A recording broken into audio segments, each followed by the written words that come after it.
On me voit un peu, on me voit plus. On me voit un peu, on me voit, on me voit plus, on me voit. Quelqu'un a la ref? Il y a trop de rideaux de ce côté-là, vous en pensez quoi? Un peu plus de décor, oh c'est vachement plus sympa. Oh bah je suis cadreuse. Salut YouTube, comment tu vas? Je vais pas te mentir, je suis pas peu contente de reprendre un peu les vidéos face calme. Face calme, c'est des faces calmes. C'est un concept de vidéo mêlant relaxation et sophrologie, mais de face. C'est-à-dire que si vous êtes de profil, ça ne fonctionne pas. Mais si vous êtes de face, tout est calme. Je peux partir d'un rien. L'articulation pour moi c'est un vrai défi journalier, sachez-le. Articuler, bah ça fait partie de mes défis perso. Bon, le titre est assez explicite. Je me suis rendu compte que j'en avais jamais parlé, c'est fou cette histoire, alors que j'adore ce sujet. C'est un sujet dont je parle tellement souvent avec mes amis en plus, je me suis dit putain, j'en ai jamais parlé sur ma chaîne. Alors bien évidemment, je vais faire des blagues, mais pas de crainte. C'est moi et mon vécu, hein. Peut-être toi ça se passera bien. Ça annonce la couleur. Si nous sommes réunis ici aujourd'hui, c'est pour parler de la sainte contraception. Chose assez incroyable dont on nous parle depuis qu'on a conscience qu'on a un utérus, c'est-à-dire relativement jeune, vers 12-13 ans. Je vais être transparente, je me rappelle avoir eu mes règles à 13 ans. Ça fait un choc, hein. C'est pas un truc que tu prévois au planning quand même, c'est un peu chiant. Ne nous mentons pas. Bon, c'est dégueu, c'est rouge, c'est pas fou quoi. Et j'ai découvert que j'avais des règles douloureuses. Ah, quel bonheur. Je pense que ça a peut-être aussi conditionné mon rapport à la grossesse. C'est très probable. Parce que vraiment, à chaque fois, on me disait, tu vois tes règles? Eh ben, c'est à peu près 10% de la sensation que t'auras quand tu accoucheras. Un jour, j'étais à l'hôpital pendant mes règles. Elle a pris ma tension, j'avais 18 de tension tellement la douleur était haute. Je me suis dit d'accord, donc ça c'est 10%. Sans moi les gars, sans moi. Sans moi. Je vais attendre que les hommes portent l'enfant. Merci, on repassera plus tard. Je me souviens encore aller au planning familial. Et la gynéco, alors gynéco du planning familial, alors là c'était quelque chose, hein. C'était quelque chose. C'est ouais, pas ma pote. J'en ai rencontré des très bien juste après, mais alors la première que j'ai eue, elle m'a un peu trauma, hein. Le premier contact d'une personne étrangère dans ton vagin, c'était pas fou. Bref, comme la première fois, c'est pas fou non plus, hein, ne nous mentons pas. J'ai commencé les contraceptions par la plus basique, je pense, et la plus générale pour tout le monde. J'ai commencé par la pilule. Alors étant adolescente, j'ai eu de la chance, j'ai pas été... y a beaucoup trop de light là, non? Ouais, on est mieux quand même. Alors, adolescente, j'ai eu un peu de chance, j'ai pas eu d'acné. Ce qui était étrange, c'est qu'elle m'a quand même donné une pilule pour l'acné. Enfin, contre l'acné. Enfin, pour pas en avoir. Bizarre, hein? Un peu étrange. Bref, j'ai commencé par la pilule. Forcément, je suis une personne un peu tête en l'air dans la vie. C'est pas... Voilà, je pense que ça étonnera personne. Donc, j'oubliais ma pilule une fois sur deux. Logique. Donc, bref, la pilule, je l'ai eue pendant longtemps. Et puis, à force de l'oublier, etc., je pense que ça m'aidait pas à avoir des règles non douloureuses. Et c'était hyper chiant. Et j'en avais marre. Et c'était relou. Et en plus, ça m'en a changé 15 fois. Ah non, mais on est d'accord, les meufs? Je pense qu'on a tous testé environ une dizaine de pilules différentes. C'est fou. Des hormones dégueulasses dans ton corps comme ça. Et en plus on te les change tout le temps, enfin bon bref c'est n'importe quoi cette histoire. Parce qu'après moi j'ai eu un copain récurrent auquel on avait fait tous les tests, donc on n'avait plus besoin de mettre de préservatif. Sauf que là je me suis dit oh là là, si j'oublie ma pilule et que je tombe enceinte, oh là là les problèmes. Donc bon, je me suis dit il va falloir que je trouve une autre solution. Ah lui je l'adore par contre. Le préservatif il me fait rire, c'est un peu comme un mec timide qui veut tout le temps s'incruster aux soirées. C'est le mec qui dit je peux venir. Finalement c'est le mec qui se retrouve en plein milieu du truc. C'est vraiment le mec qui boit 2 coupes de champagne et d'un coup qui te fait folie comme ça et qui est en plein milieu de la soirée. Une capote pour moi il s'appelle Julien. C'est le mec qui pop dans ton téléphone aussi et qui dit hey, tu veux gagner 10 000 €. Tout ça c'est le préservatif. Et rien que pour ça je l'aime. Je pense qu'un jour je lancerai ma marque de capote. Je mettrai ma tête sur le papier comme ça. Genre bien wesh. Voilà, ça fait partie de mes projets perso. Si j'étais une contraception, je serais celle-ci. L'implant. Bah l'implant. Fou. L'implant, ça c'est un peu mon petit côté science-fiction. Quand on me l'a proposé, je me disais oh, ok, là je viens du futur. Là je suis stylée. T'es qui toi? T'es qui? T'as quoi? T'as une pilule? La honte, moi j'ai un implant dans le bras mon frère. J'étais saut, 3e millénaire. On n'est pas du tout dans le 3e millénaire là. Mais moi, j'avais l'impression d'être dans un film. J'étais dans iRobot. J'imaginais qu'à chaque fois que je passais à la caisse, il me scannait le bras, bah bam, il y avait un prix qui s'affichait ou mon identité avec une fiche et tout. J'étais un peu un agent secret, finalement. Je me suis imaginé des trucs quand on m'a mis un plan, mais des choses. Je dormais, j'allais me coucher et je me disais en fait, mon implant, c'est ce qu'ils mettent à des agents secrets parce que c'était très peu répandu à l'époque. Et je me disais, oh là là, je suis sûre qu'ils proposent pas ça à tout le monde. Et c'est des profils spéciaux. Et je pense que je suis un profil spécial. Et là, je suis sûre qu'en fait, ça me donne des pouvoirs et tout. Enfin, moi, je partais en vrille alors qu'en vrai, c'était un truc qui libérait des hormones dégueulasses dans mon corps. Mais alors ça, Bibi, elle s'en fiche. Hein. Elle, tout ce qu'elle voit, c'est oh, c'est super, dans le bras. Enfin, l'enthousiasme d'Amy récurrent, quoi. Rien d'anormal jusque là. J'imaginais tellement des trucs de ouf. J'imaginais que si je devenais hors-la-loi, le gouvernement pouvait appuyer sur un bouton et bam, ça me libérait du cyanure dans le corps et j'étais morte et tout. Ouais non, ça c'est pas cool en fait. Par contre, le seul truc un peu différent, c'est que j'avais plus mes règles moi avec ça. T'as plus tes règles. Moi ça m'a enlevé mes règles. Je les gardais 6 mois je crois. Alors, tu vas me dire je suis encore casse-couille. Oui, mais au-delà de ça, et ben de plus avoir mes règles ça me perturbait trop. Ne pas avoir ces règles pour moi c'était trop bizarre, genre je le vivais mal. Il y a des gens ça leur va très bien, moi ça m'allait pas du tout de pas avoir mes règles, j'étais là.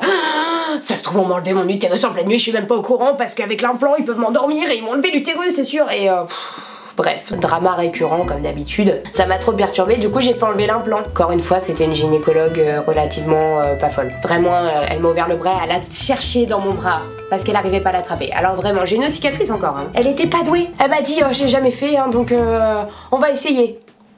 Je l'ai jamais fait, on va essayer. Mais je suis pas ton cobaye. Mais t'es fou, tu me le dis tout de suite et je vais ailleurs, mais t'es malade ou quoi? Et du coup, elle a cherché le truc là dans mon bras, c'était affreux, c'était interminable en plus. Enfin bref, traumatisant, l'implant. Bon, ça m'a inspiré pour mes fictions d'après, hein, parce que je pense que clairement Charlie ou Julian ont des implants. Enfin, Julian, ce serait bizarre qu'il ait un implant. Quoique, dans le futur. Je suis repassée à la pilule, la fameuse. C'est celle qui t'appelle les micro-dosés. C'est de la merde, mais pas trop. Merci Johnny. Mais le problème était le même, j'arrêtais pas de l'oublier, j'ai eu des soucis aux ovaires et tout, enfin bon, chiant à mourir. Et puis à un moment, je me suis retrouvée célibataire. Ça arrive, oui même au meilleur. Et je me suis dit, tu sais quoi, c'est le moment, j'arrête la pilule. Ah, c'était la décision de ma vie, j'arrête la pilule. On m'a dit, tu vas voir, ça va être compliqué, tu vas peut-être avoir des boutons, tu vas prendre du poids. Alors j'ai pris un peu de poids. Oui bah ça va, c'était pas non plus trop. À part ça, j'ai pas senti autre chose. Par contre, il y a une chose qu'on nous dit pas. Moi je tiens à le dire parce que vraiment on m'en a pas parlé moi. Je tiens à le dire en toute transparence. Ma libido a explosé. Sex machine la meuf. Incroyable. Non vraiment. Non mais parlons en toute transparence et sans tabou. Hein Marley, t'as raison. Il faut parler sans tabou, on est en famille. Ah j'avais une libido, j'avais jamais eu ça de ma vie. C'était plus fort que moi. Et vraiment, j'ai vu une gynéco qui était très bien qui m'a dit bah l'arrêt de la pilule parfois ça peut provoquer ça. Mais prévenez. Mais enfin prévenez-moi, je vais devenir un animal en rut, ça surprend. Moi j'avais jamais été ce genre de profil.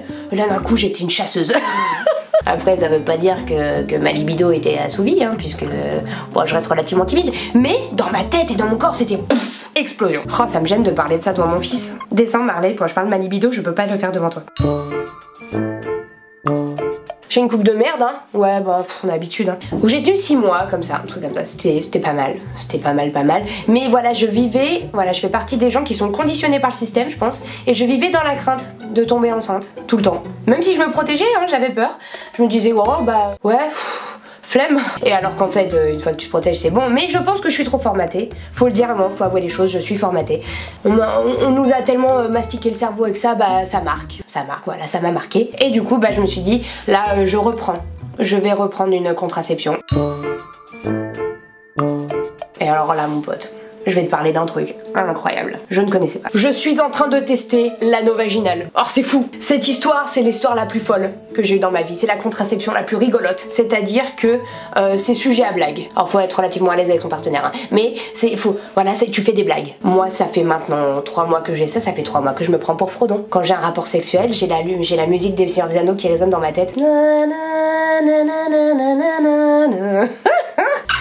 Oh ça me fait rire. Après c'est quelque chose de particulier, c'est comme une pilule en fait, tu le mets, alors déjà c'est un peu bizarre parce que tu le mets, c'est un gros anneau hein, parce que ça on nous dit pas par contre, moi je pensais que c'est un truc comme ça, hein. Non, c'est un anneau, il est comme ça mon frère, ça coûte cher sa race, mais j'ai plus de règles douloureuses, mais c'est une parenthèse. Tu mets ça dans ton petit vagin, on va le renommer pour faire ça mignon, tu mets ça dans Elisabeth, et puis après bah l'anneau il se met le peinard tu vois, sauf que quand tu as un rapport, du coup la personne peut le sentir à côté, et c'est un peu rigolo, moi ça me fait un peu rire parce que je peux pas m'empêcher de faire de la blague, bah parce que c'est moi tu vois. Alors ça pimente ta vie sexuelle, c'est très rigolo. Bon par contre t'as une chance sur 2 que le mec sorte avec une alliance au bout, pas du doigt justement. Et s'il a peur de l'engagement, ça peut le faire fuir. Vraiment à chaque fois c'est un pari, hein. Tu te dis est-ce qu'il va sortir avec l'anneau? Put a ring on it. Oh, la lourdeur. Oui non pas de tabou chez Amy, hein, jamais. Je trouve ça tellement drôle comme contraception et tellement pratique en vrai que bah ça m'obsède. Ça m'obsède. J'appelle tout le monde mon précieux depuis, c'est incroyable. Mon vagin s'appelle mon précieux maintenant. J'ai un anneau dans mon précieux. Cette vidéo n'a absolument aucun sens mais qu'est-ce qu'elle me fait rire déjà. Alors là évidemment je t'explique pas vraiment comment ça marche tout ça, mais il y a des très bonnes vidéos qui parlent de ça. Je te parle juste de mon ressenti, comment j'ai vécu hein, bien évidemment. Mais vraiment, de toutes les contraceptions que j'ai essayées, l'anneau, moi, c'est un truc qui me séduit. Déjà parce que j'adore le Seigneur des Anneaux, et puis en plus parce que c'est rigolo, c'est pratique. Juste au bout de 3 semaines tu l'enlèves, alors là c'est le moment un peu rigolo où tu vas chercher avec ton doigt comme ça, tu fouilles. Clac, tu chopes le cerceau, ça sort direct. L'élégance, Émile, l'élégance. Et puis boum, t'attends une semaine et puis tu remets. Et en fait, t'es peinard. T'es peinard.